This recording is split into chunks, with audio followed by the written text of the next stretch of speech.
Waalaikumsalam warahmatullahi wabarakatuh. Selamat siang para ibu guru.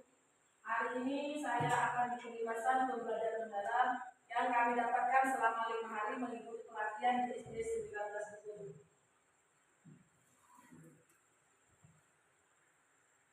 Pertama ya, PPT. Apa itu PPT? PPT itu adalah pola pikir tetap versus PPD, pola pikir bertumbuh.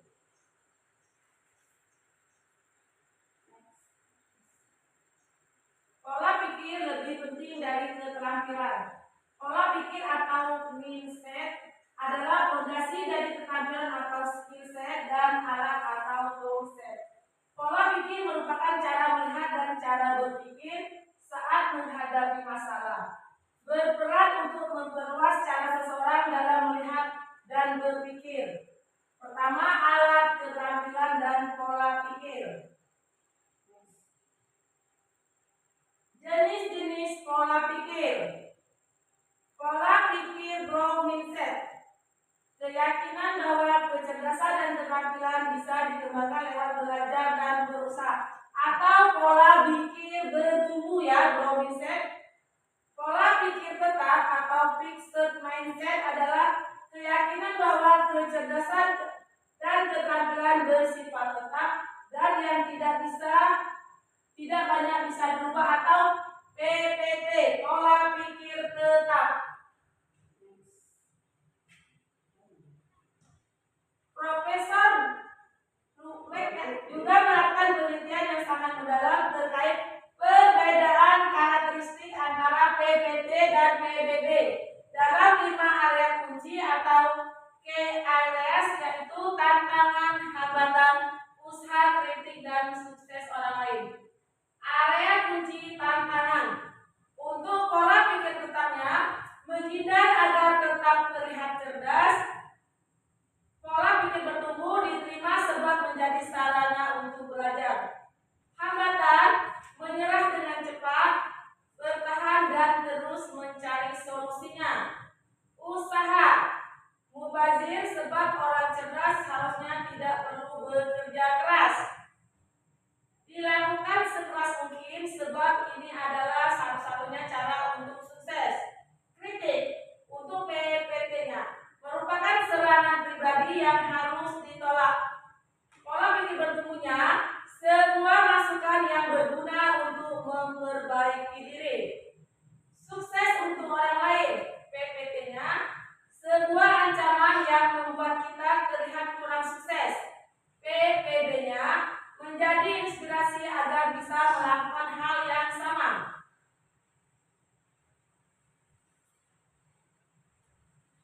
Pola pikir tetap versus pola pikir bertumbuh. Pola pikir tetapnya ya, menghindar, menyerah, mubazir, serangan, ancaman. Untuk pola pikir bertumbuhnya, kalau menghindar kita menerima, menyerah bertahan, mubazirnya kita peluang, serangan informasi, ancaman inspirasi. Suara pola pikir tetap. Itu ya, suara pola pikir tetapnya. Misalkan kalau saya gagal berarti saya tidak mampu. Dalam diri kita khususnya anak-anak ya, itu kalau zaman kita sekolah dulu, kalau orang berhasil saya jauh sampai sini aja misalkan tuh. Sekarang kalau suara pola pikir bertumbuhnya, kalau saya gagal berarti saya harus belajar lalu mencoba lagi. Maksudnya motivasinya kuat kan? Tidak menyerah. Terus saya akan menolak saat menerima tugas yang belum pernah saya kerjakan sebab resiko untuk gagal akan besar. Nah, misalkan kita dikasih tugas kepala sekolah kan, dikasih ikut suruh pelatihan. Saya tidak bisa, biarkan saja guru yang lain. Itu termasuk pola pikir tidak tetap. Pola pikir tetap ya. Nah, kalau suara pola pikir bertumbuhnya, saya akan menerima pekerjaan yang belum pernah saya kerjakan sebab ini adalah peluang untuk belajar dan mengembangkan diri. Berarti kita harus maju kan? Kalau orang lain bisa, saya harus lebih bisa. Terus itu kesalahan nama baik. Nah, itu kalau untuk pola pikir tetapnya. Tapi kalau pola pikir bertumbuhnya, kesalahan merupakan sebuah proses belajar dan peluang untuk meningkatkan potensi diri. Contohnya apa? Misalkan kita mengikuti suatu ujian, kita tidak lulus kan? Motivasi kita harus bisa. Motivasi itu dari mana? Dari mana itu? Dari diri kita sendiri, dibantu orang lain ya. Terus selanjutnya pola pikir tetapnya, saya hanya bagus dalam bidang tertentu dan tidak untuk bidang lainnya. Kalau pola pikir bertumbuhnya, saya bisa belajar apapun juga yang saya mau, termasuk hal-hal yang sulit. Berarti motivasinya sama tadi. Kayak Ibu Hera tadi mengikuti coding, katanya yang apa tadi yang poin apa, berarti kita semua harus bisa. Walaupun nggak bisa, kita bisa nyontoh di internet banyak kan. Nah, terus selanjutnya, kecerdasan dan kemampuan adalah segalanya dan menjadi faktor yang menentukan sukses tidaknya. Salah ya? Kita kesuksesan itu kita raih sendiri. Bisa pakai bantuan orang lain, tidak mengeluh kan? Terus kan pola pikir bertumbuhnya, belajar dan berusaha adalah faktor kunci yang akan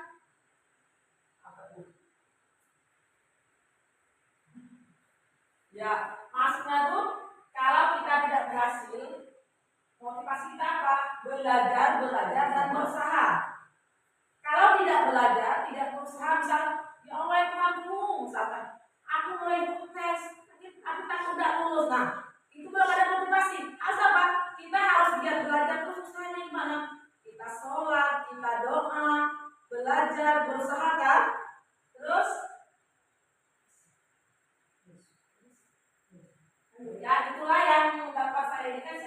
Kalau ada yang kritik dan sarannya, saya Memi terima kasih atas kesempatan yang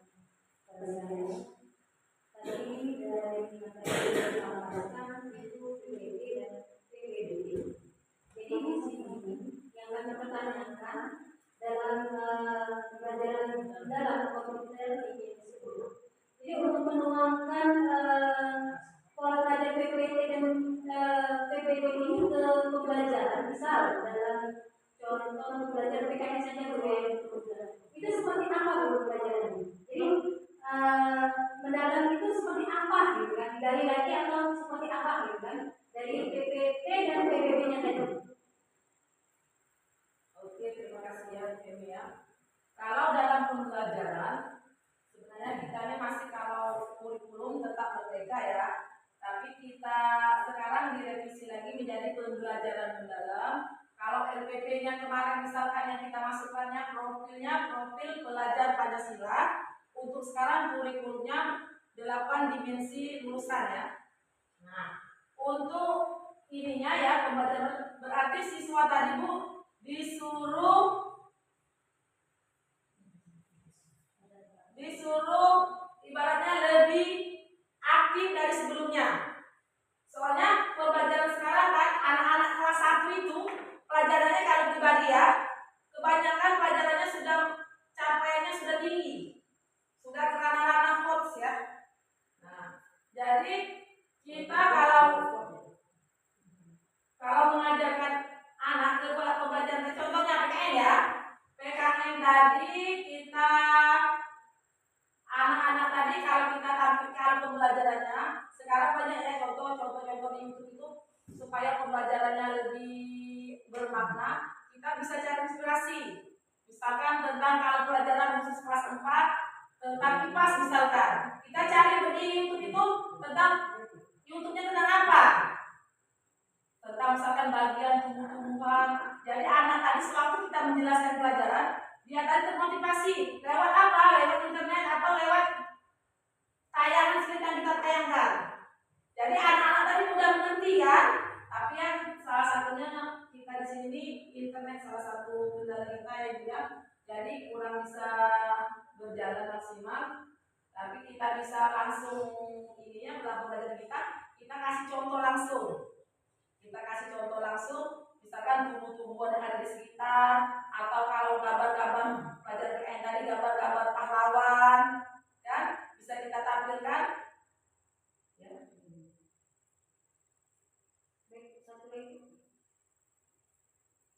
Jadi dalam pembelajaran ini yang seperti contoh dulu, kita bisa melalui internet.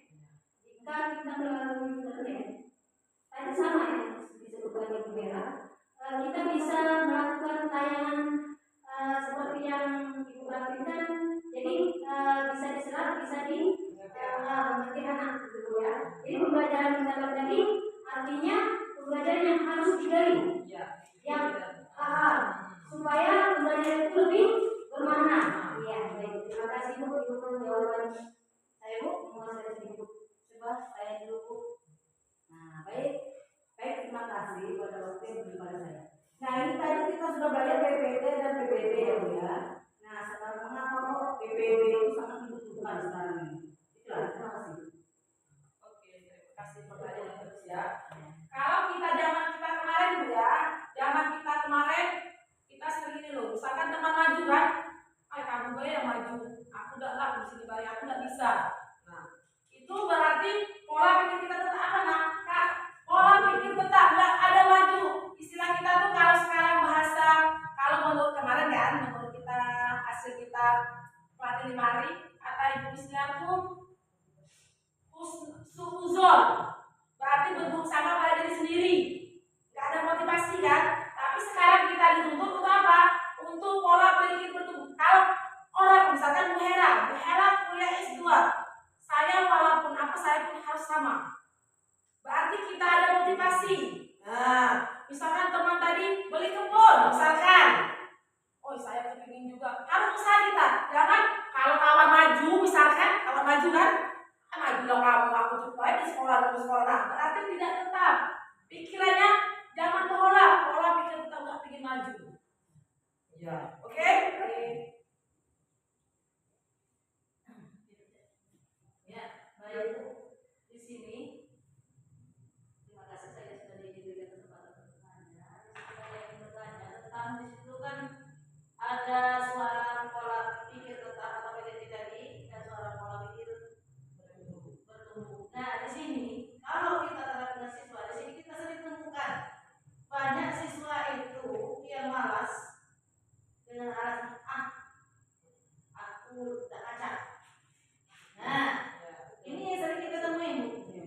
Nah, yang ingin saya tanyakan, bagaimana cara mengangkat minat siswa atau memotivasinya agar lebih berpikir itu lebih kritis lagi, agar bertumbuh.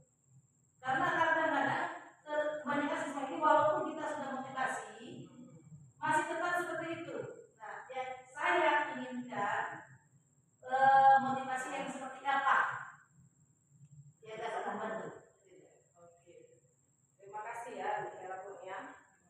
Motivasinya yang seperti apa gitu? Motivasi anak ya, memang anak ini rata-rata Bu Hera ya, tidak menutup kemungkinan memang anak-anak itu rata-rata belum ngerti kan apa itu pola pikir tetap, apa itu pola pikir bertumbuh ya. Nah, sebenarnya kalau dalam pembelajaran kan kita bisa mencari inspirasi hal-hal yang baru. Kalau dulu kita ngajar menonton ya, buka buku apa CBSA, catat buku sampai habis. Jelaskan anak-anaknya nggak pernah ngerti kan? Anak-anak apa nak? Nggak tahu. Nah sekarang banyak inspirasi Bu Hera. Kita gali misalkan inspirasi anak melalui apa? Melalui nyanyian bisa speaking kan? Supaya anak semangat belajar. Kita kasih reward kan? Kita kasih misalkan gambar-gambar, misalkan kita ikut pelatihan kan, ada hasil oleh-oleh. Nah,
kan? Ini yang perlu. Kan? Boleh lah, ini mana Baru ya, baru. Iya, Yang iya. yang Baca.